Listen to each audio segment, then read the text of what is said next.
I am the Tofu Golem. Please enjoy the video. In this video, I will explain how to set up Media Encoder. First, launch the application and navigate to the Preferences menu. This is crucial for establishing your encoding environment.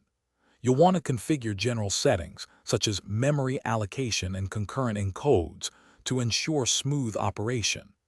Defining your default output locations early saves time and keeps your projects organized, preventing files from scattering across your system. This foundational setup is key for efficient workflow. Next, let's talk about ingest and encoding presets. Creating custom ingest presets streamlines your workflow for repetitive tasks, like adding watermarks or converting footage upon import.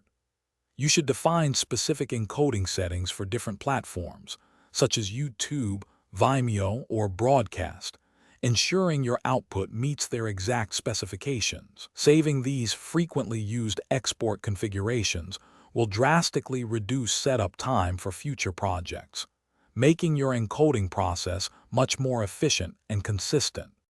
Now, let's explore the power of watch folders and automation.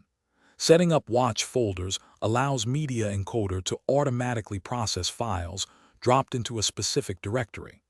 You can configure unique output destinations for each watch folder, ensuring encoded files go exactly where they need to be.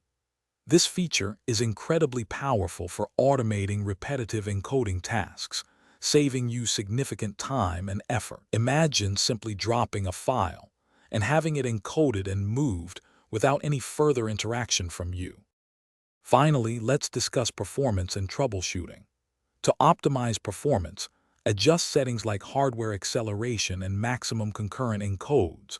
Monitoring your system resources, such as CPU and RAM usage, during encoding jobs helps identify bottlenecks. If issues arise, check your source files, preset settings, and disk space. Many common problems can be resolved by ensuring your software is updated and your drivers are current, leading to a smoother and more reliable encoding experience. Thanks for watching. Consider subscribing if we helped you today.